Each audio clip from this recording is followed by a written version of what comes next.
I've been receiving or noticing a lot of strange articles, or a lot of articles with similar themes. And I just thought I'd try to pull them together. Um, is America traumatized? Anderson Cooper has a new series exploring grief and loss in a deeply personal podcast. I got this, it was in the New York Times on November 28th. Over the 8 episodes of All There Is, the CNN anchor digs into his own family traumas as well as those of others.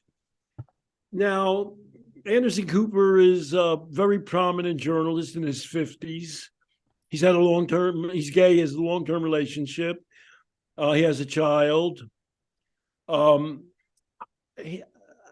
It's hard to say one person is the most popular journalist in America, but he's beloved. People like him. He's very human. And we know a lot about his life.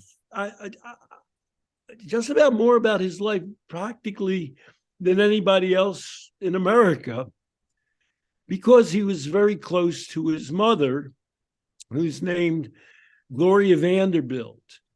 And Gloria Vanderbilt was sort of famous as sort of poor little rich girl.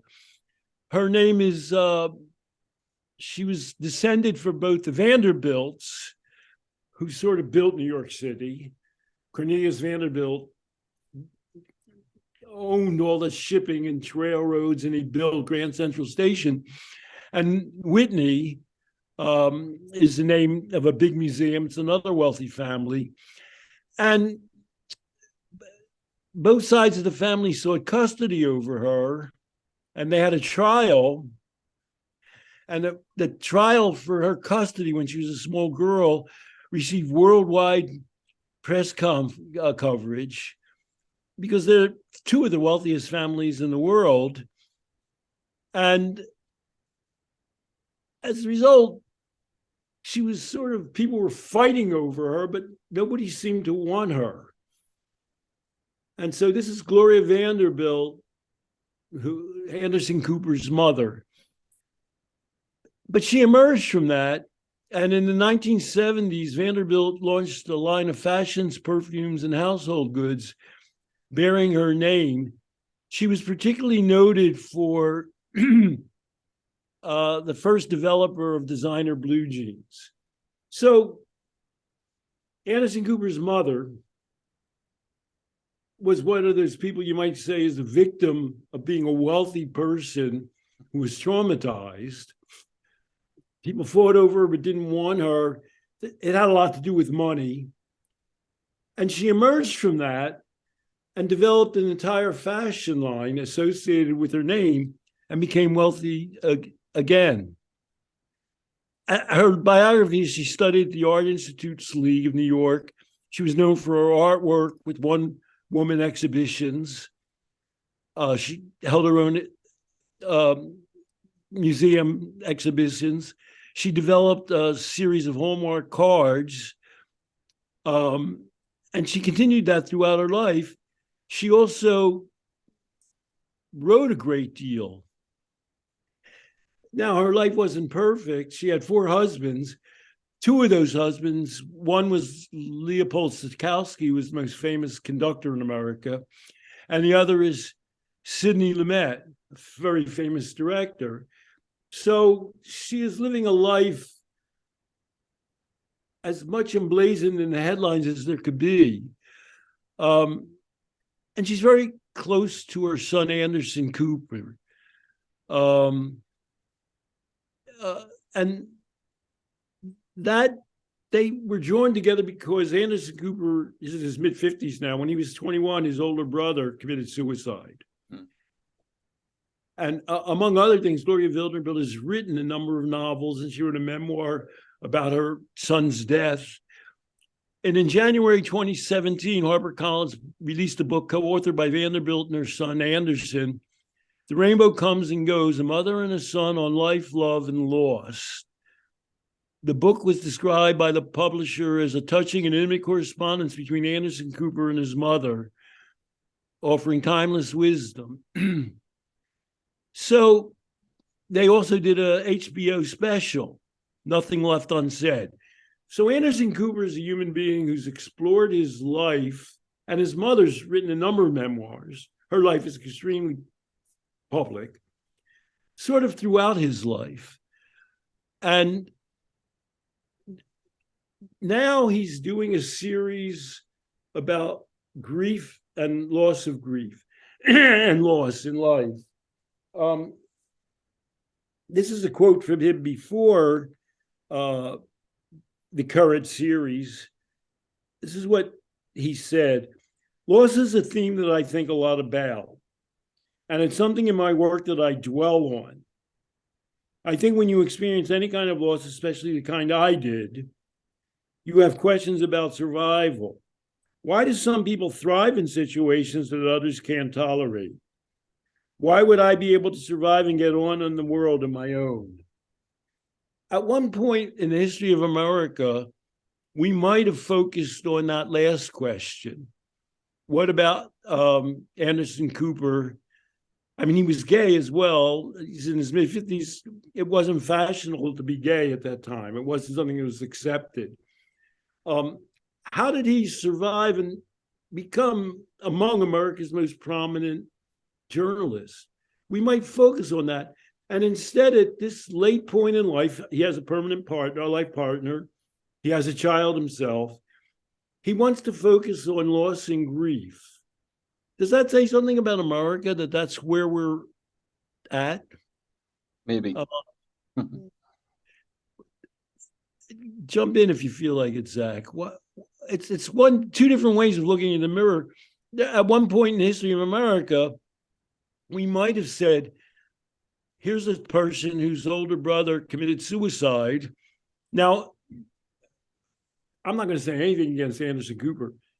He had a few advantages in life. He came from among the wealthiest families in America. His mother loved him. I mean, she was aware of gay liberation before there was such a thing. He went to the Dalton School and he graduated early. And as a way of dealing with the grief of his brother's loss, he traveled around the world and in Africa. And then, he became a prominent journalist.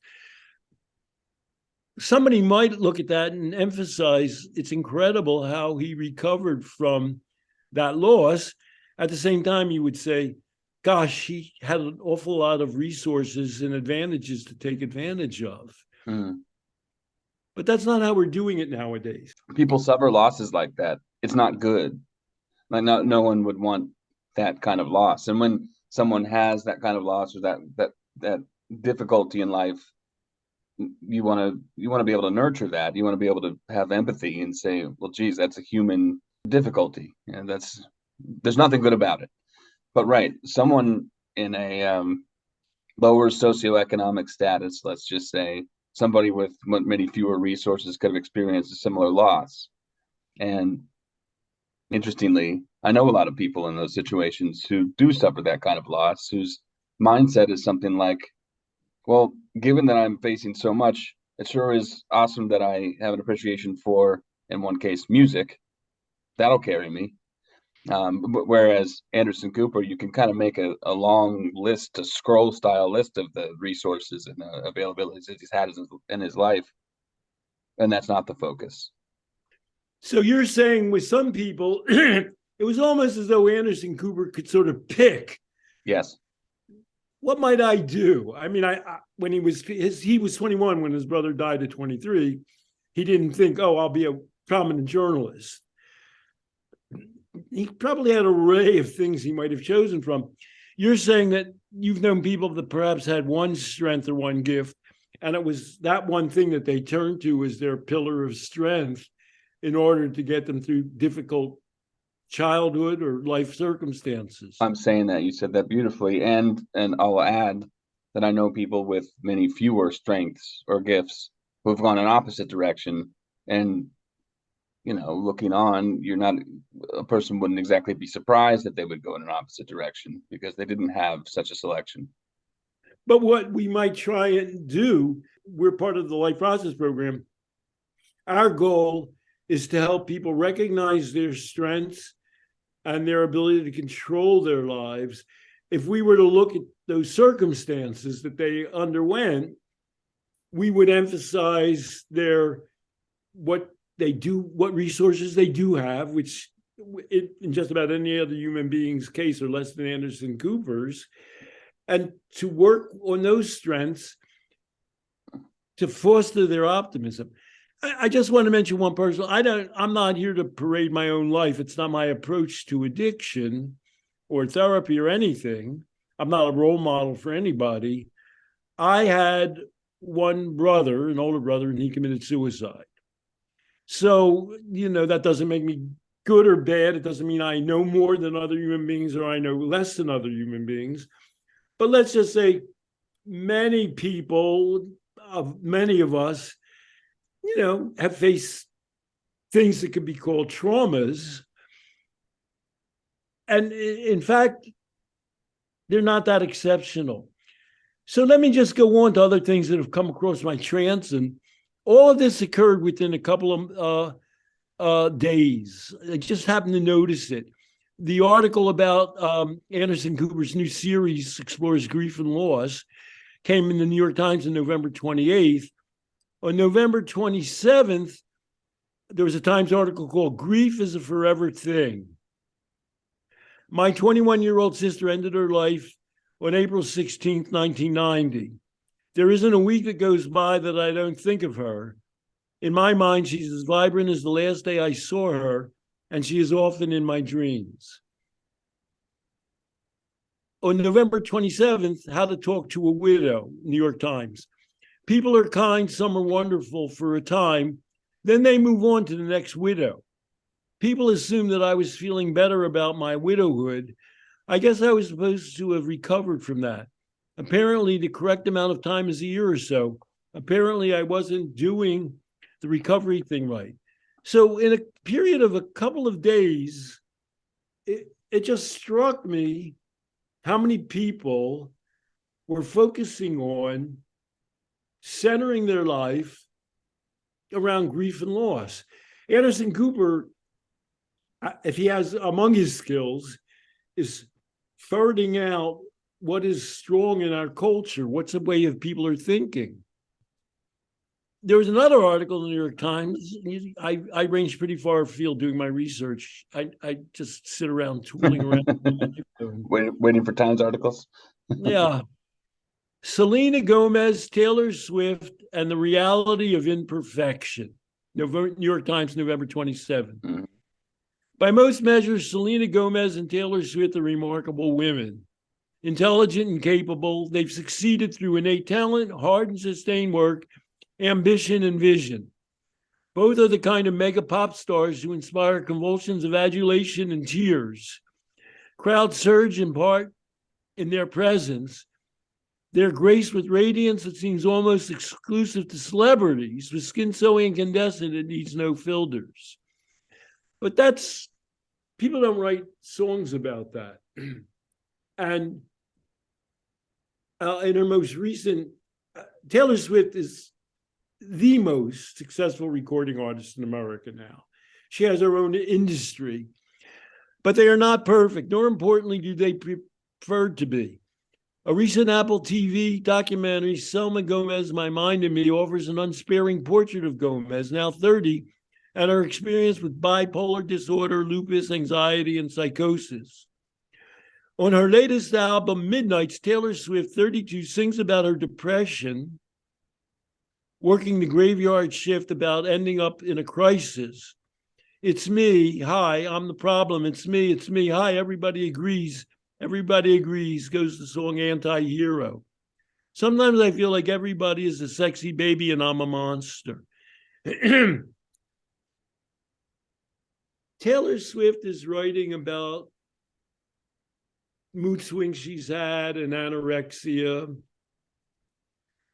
And she's among the most popular recording artists and successful recording artists ever. It's that emphasis, and then she's being welcomed for giving that emphasis to her experience. Okay.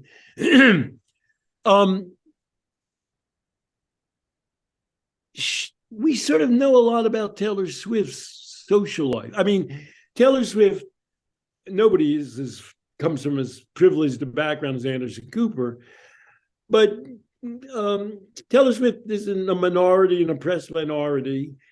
She came from a middle-class home. She's famous because when she was a teenager, she started writing songs, and her mother and father, I think she came from Western Pennsylvania, drove her to Nashville. She might have just been 14, where she dropped off samples of her songs, and took a little while, but the rest is history. She's a person who had incredible initiative. She had exemplary support from her parents. I mean, some parents might say, "Are you kidding me? You're 14. Nobody's interested in your music." That's not what her experience was. But we're aware that her life isn't perfect because her song, Oprah, is a list of failed relationships. She's been writing about that for a long time, often vituperatively towards the other people. And we know that she's had certain discontents. One of the most famous, just to give an alternative example, there's a photograph of her walking down the street over one Thanksgiving with Jake Gyllenhaal. And they were walking down the street of Park Slope, which where I happen to live, and where you've been and visiting me. And, that didn't work out. But Jake Gyllenhaal's sister is Maggie Gyllenhaal, and she's married to John Peter Sarsgaard. They're kind of famous people, but they're sort of famous. They live in an almost regular house, not quite a regular house, in New York. And John Sarsgaard's quote is, Jake Gyllenhaal's quote is, "Family isn't everything to me, but it's pretty damn close." He's very close to his sister. His sister's been married for a long time to John Sarsgaard. He's got something that a lot of people in America haven't really gotten. Despite being, or because of being, successful and wealthy and admired. So one last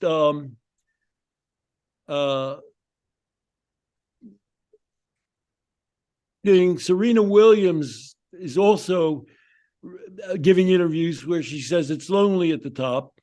She struggled to be in a relationship. "I'm so used to being alone." That was in Yahoo News, November 29th. We know a ton about her life because an Academy Award-winning moving picture was made about her being raised by her father, her and her sister, Venus, and how they came from a not privileged background. She's the greatest women's tennis player of all time. How is it that everybody now is focusing on the negatives of their lives and their trauma? How did that happen in the United States? And I want to contrast that with a movie that's just come out. Steven Spielberg's about exactly my age, I think. I'm 76. He's released a biographical movie called The Fabelmans, which I've seen. And it stars Michelle Williams as his mother. Now, it's a film about how Steven Spielberg became Steven Spielberg. And it so happens I just had physical therapy on my hand, and I talked to a woman about the movie, and she heard him being interviewed. And in the interview, he talks about his life's trauma. I saw the movie, and I never thought of it as being traumatic. It was about how he faced all of these different experiences, and he funneled them. We talked just before. He had advantage. His father's a successful engineer, but that caused them to move. And they moved to Northern California, and somehow he ended up in a high school where they were tremendously anti-Semitic. And he got beaten up.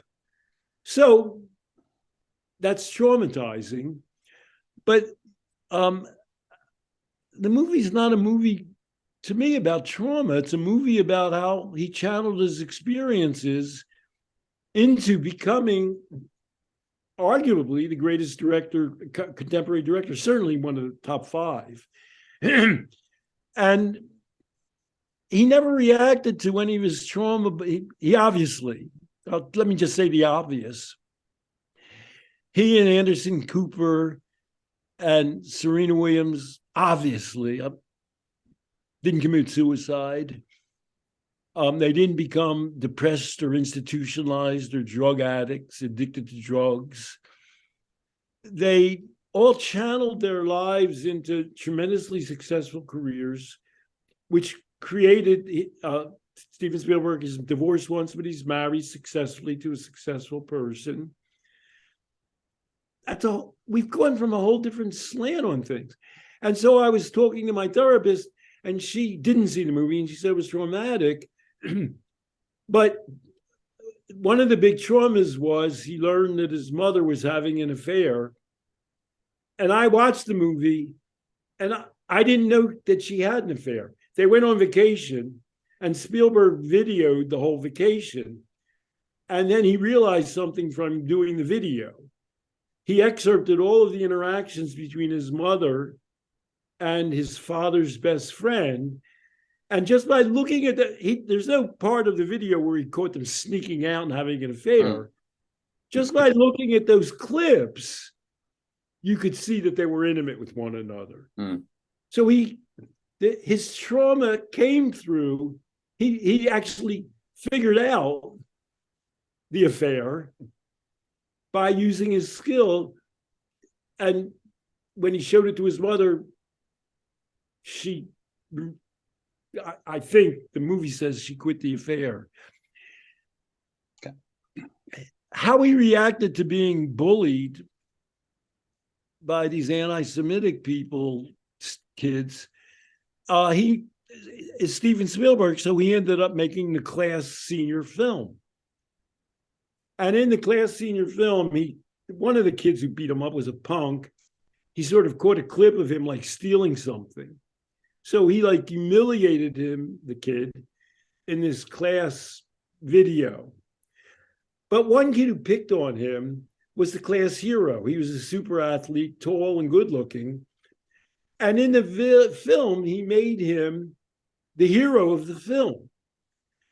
And that in the movie, that kid confronts Steven Spielberg, and he is traumatized.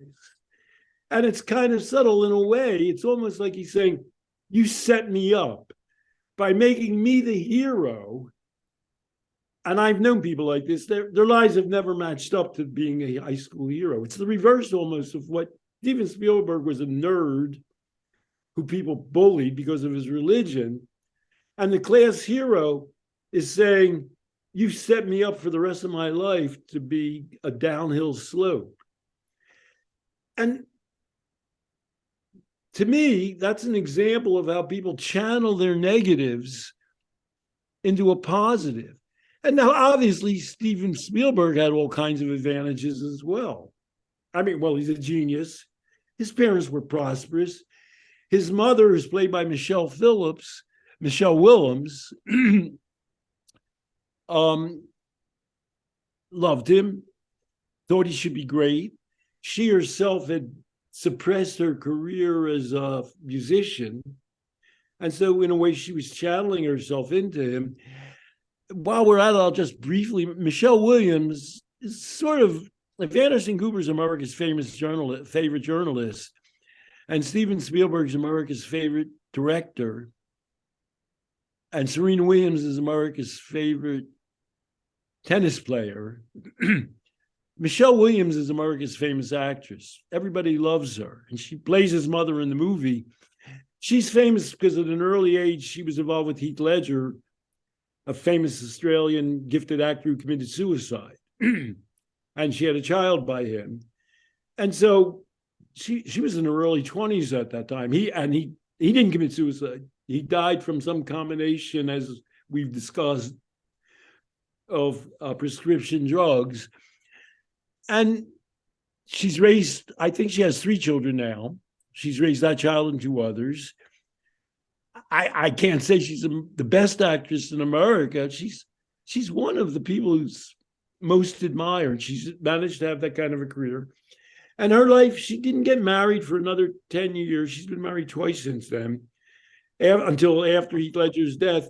And she married a man that she only stayed married to for 1 year. What do I mean by pointing that out?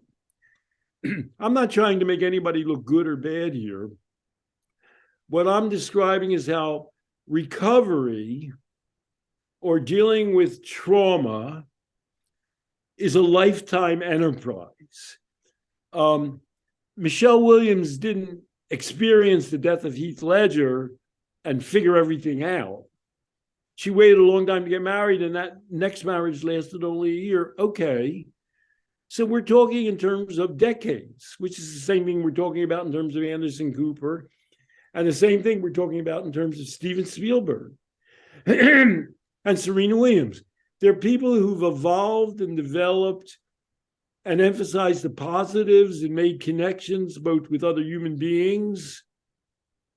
I believe Michelle Williams is married now again, as is Steven Spielberg. That path, that is a lifetime path that people accomplish. Recovery is a lifetime enterprise.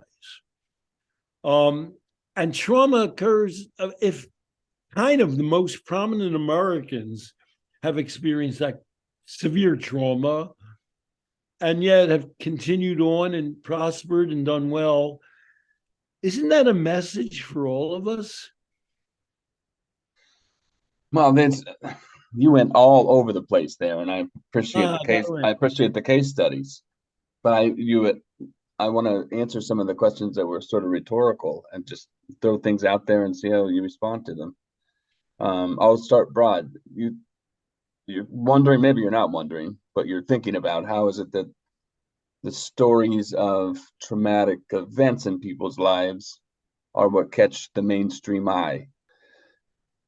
I can think of one answer. I'm trying to put myself in different perspectives here. One answer could be you think about stardom, and one could think about stardom as some sort of utopia. Like once you've reached this thing, there are no problems.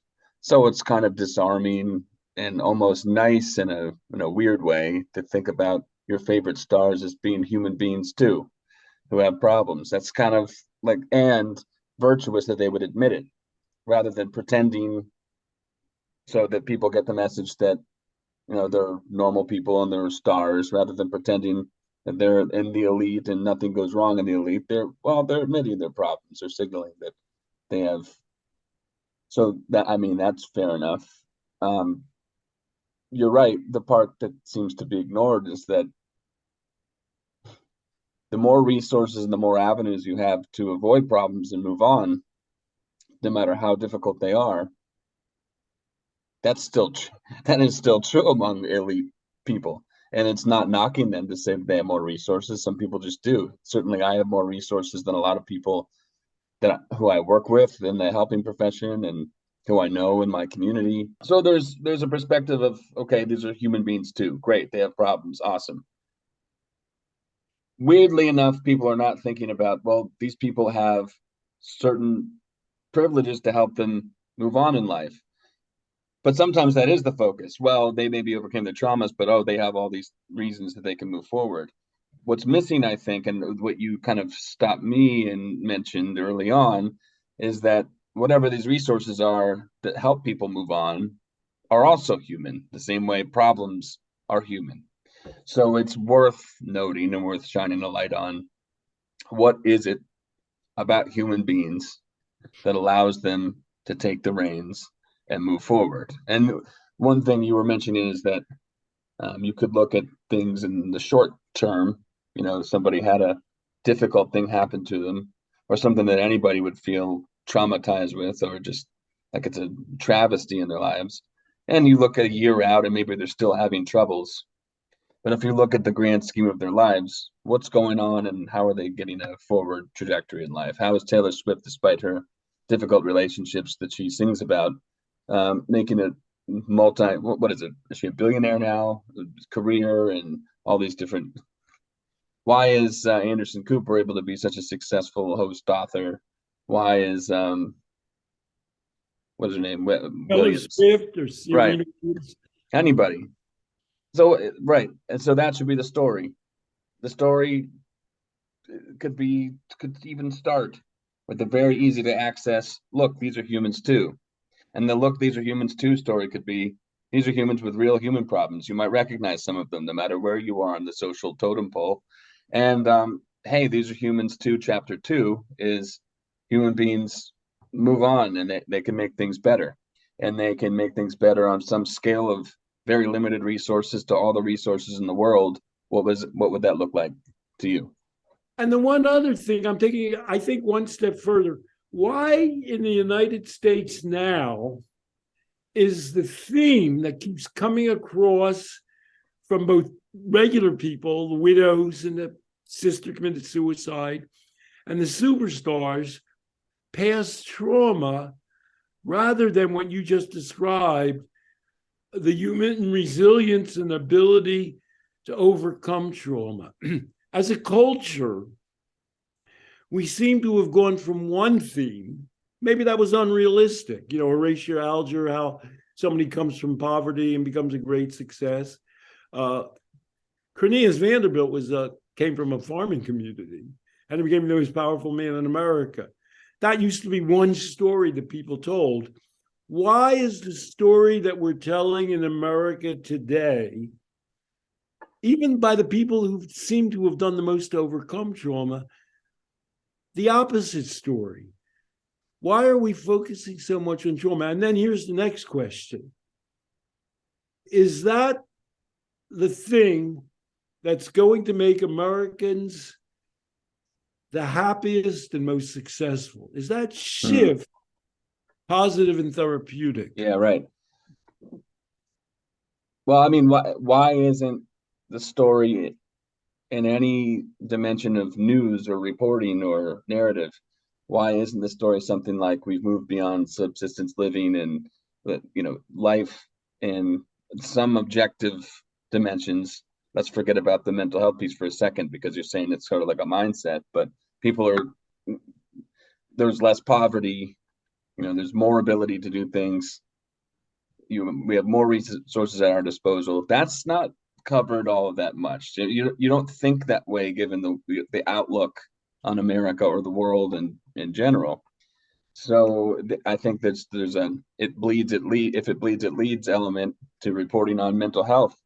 And I think what you're saying is that there's a mindset associated with only tapping into the versions of stuckness that trauma brings as the headline or the norm that actually is self-perpetuating. Is that what you mean? It is. And we're focusing on the individual and the most privileged individuals who have succeeded in overcoming things. But you keep returning to something which is, I think, important. You keep saying, well, what about people with less privilege? And we're undergoing a mental health crisis in America. It's among children and it's among adults. America has globally the worst outcomes for both drug use and for mental illness in terms of years lost of life and disability. And the question we ask is, why is that? You and I, by the way, have just gotten off doing a webinar in Northern Ireland, and it was a funny interaction. Yes. I was asking them, well, how are we in America different from Northern Ireland? And why do we have less good mental health outcomes and addiction outcomes? And I think one answer they gave was, well, we have a stronger community and extended family. And those are, you keep getting back to, which is correct. Oh, good. Well, I'm getting into the themes that we're portraying, but we're still focused on the individual. So I want to tap into two other headlines. New York Times, November 27. As Generation X and Boomers age, they confront living alone. More older Americans are living by themselves than ever before. So all of the people that we've discussed, every one of them, is intimately involved with other human beings and communities. All of them. Serena Williams is a very strong family. Anderson Cooper, very strong family. The Fablemans is about a family. And yet, simultaneous with their thinking about family problems, we're losing families. A majority of Americans are now tending to live by themselves in later adulthood. We've lost that entire sense of community.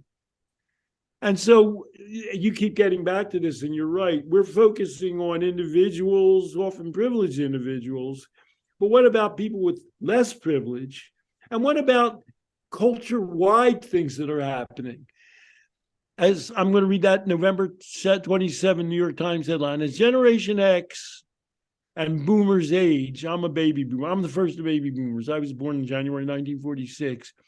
They confront living alone. More Americans are living by themselves, older Americans especially, than ever before. And then one last headline, if you'll forgive me, by Arish Imamzadeh from Psychology Today, November 27. Living alone increases risk of depression more than 40%. A recent review and meta-analysis links living alone with depression. So we've switched, as you were tending to do, from individuals, often highly privileged individuals, often highly connected individuals, to the broader social array.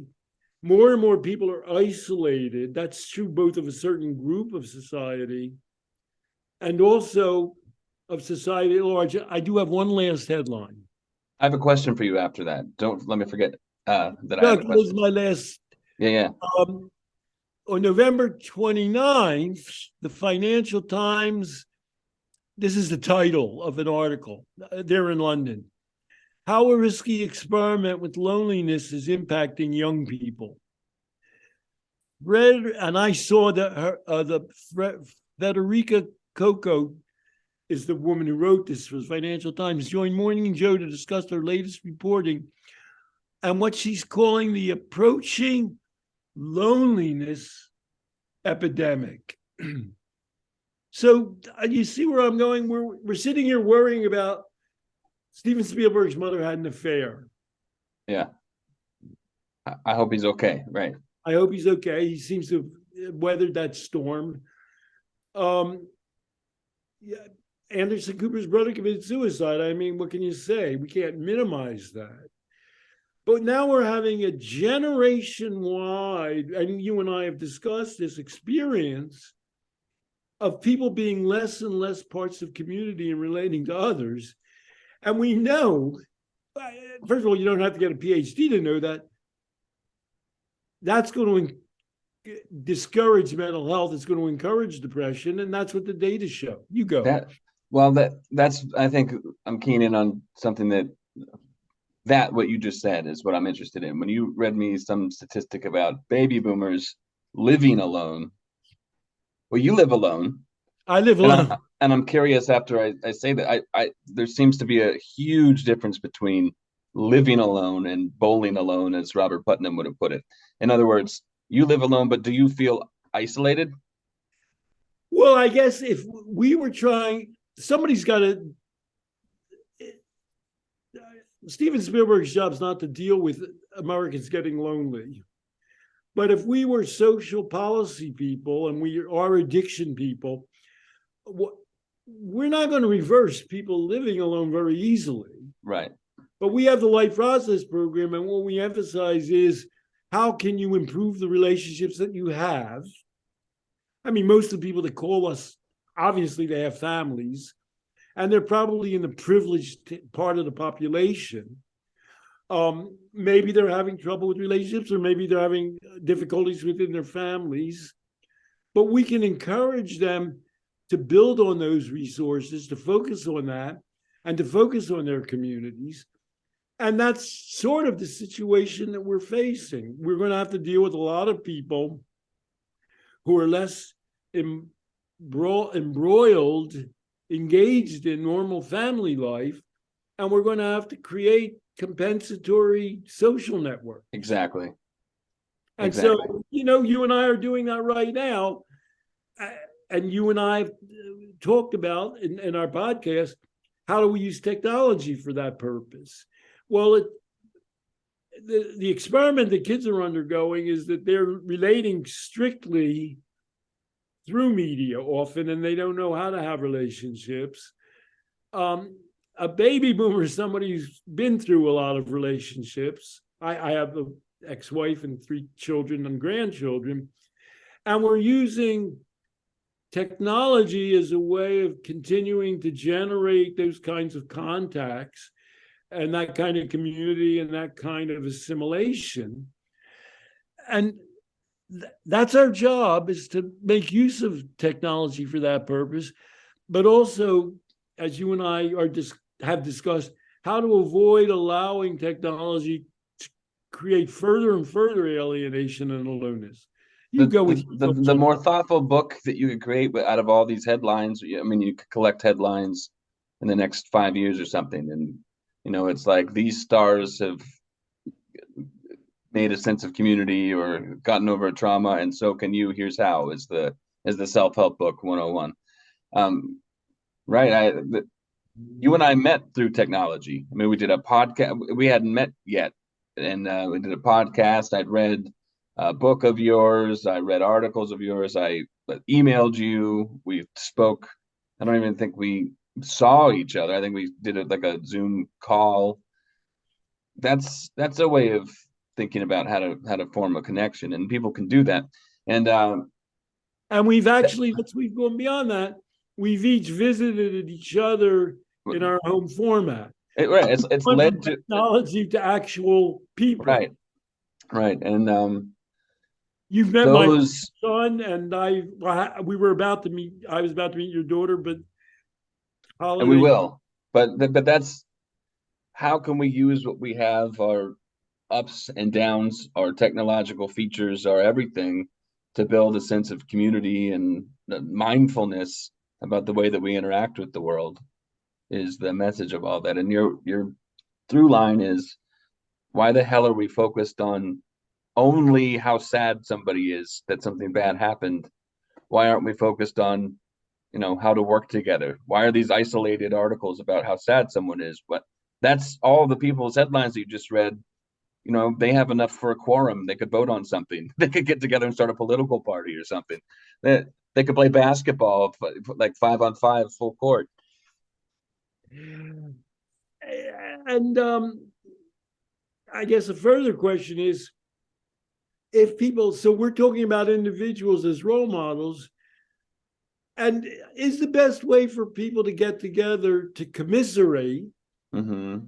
I mean, again, I am hardly a model of anything, but you and I collaborate around trying to do something productive. You're engaged in your own family. You have a small child, but you're engaged in a community where you're trying to enhance its functioning. So we're arguing for an existential position of trying to make the best of your situation, using wherever we are as a society to focus on optimism and to use the tools at our disposal to enhance our connectivity, because there's no alternative. I mean, we're not going to be able to say, oh, more people are isolated, they're more depressed. Well, Bob's your uncle, just give out more antidepressants. Mm-hmm. There's your solution. There's unfortunately, I've had people my age. I'm pretty young. I'm in my 30s, and people my age have died. And it seems like, for some reason, surrounding me, there's some kind of a cloud where people who I know are dying for unexpected reasons. And I had a friend who died recently. And it seems like a trend kind of recently that people are refusing to use a funeral service as a day of simply somber sadness, but more like, let's tell stories about this person's life. It's a celebration of life. I think people kind of trend that way naturally. So it's funny that the stories that we tell each other would be only so down, whereas our natural tendency is sort of ameliorative in a way. Like you want to remember good times and you want to construct nice things, given that you have the opportunity to know somebody who's died, or given that you have the opportunities in your life other than the traumatic ones that you faced. It seems like what people have an urgency and drive to do. I have a theory. You know, an older friend of mine who's since died, named Old Man. She had my joke. She had a 90th birthday party, and my joke was, "This is the best 90th birthday party I've ever been at, but I've never been in any others." And she's still, it was a couple of years maybe before her death. She's still totally cognitively aware. We were celebrating her life with the people that knew her while she was alive. And in a way, what's it called? Pay it forward. What about paying your own life forward? To me, it's somewhat tragic that all those positive memories only are allowed to be expressed post-mortem. Yeah, right. And so I guess our bottom line message is optimism is the best way to go. Try to emphasize the positive even among the negative. Try and emphasize both the positive in your past and try to emphasize and expand the positives in your present. That's, if we were to describe the Life Process program, is an existential program for building on and expanding the positives that are really there in your life, rather than focusing on the negatives and the downers in your life. Yeah, really well said. Really well said. And the last thing I want to say is, when you were giving your presentation this morning, there were two things that caught my attention. There was one man sitting in the front who said, you asked, how many people do you think when they go into the hospital and take painkillers become addicted to those painkillers? And his answer was, what he was interested in is, well, there are at least some. So let's figure out why they're so addicted, which is like a thing you want to do. But you were trying to ask, like, how, well, okay, yeah, that, but there are only some of those. Everyone else doesn't become addicted. So, like, what is it, the natural thing that people do to take drugs and then get off of them? There's a girl sitting next to him who started catching your drift, I think, or maybe he was already thinking that way. And you were asking, well, think about your own lives. Why are you not addicted to painkillers after you've all taken some at some point? And she started saying something about resources that people have, the lives they can access, the positivity they can generate, and she went from there. It's funny, that's almost like two different versions. That guy almost reminds me of somebody who wants to read the trauma stories. It's not that there's no usefulness, no truth in them, but it's a matter of what do you call it? It's a matter of what you want to hone in on and extract the most out of. And what you're saying is, there's no better remedy for any of these things and our cultural problems than an overall optimism and community involvement and being able to figure out what it is in your life, how you map on in a positive way. And the class was run by a woman we both know. I know her, I mean, personally more than you, Ann Campbell, whose class it was, she's Northern Irish. Our program, the Life Process program, is organized out of Northern Ireland, but she has an NIDA fellowship. And I kept asking, and she sort of was saying, well, in Northern Ireland, I said, well, why are Americans at the top of the list of lives lost by disability and death, 5 times the average of Europe? And she started saying, well, you can't, those comparisons are irrelevant. It sort of annoyed me. She started talking a bit more about Northern Ireland. Is it more a place of extended families where people are more connected to their community? That's the answer. That's relevant. Yeah. And she was lighthearted about it. She was a great leader of that conversation too. But anyway, I digress, and thank you. You're kind of like, you don't have to do the work to research. The stories are popping up at you, and all you have to do is put them in through this funnel and say, let's do a different choose your own adventure story generator. We could go one of two ways with this. I think that's an interesting way to look at it. So thanks, Stan.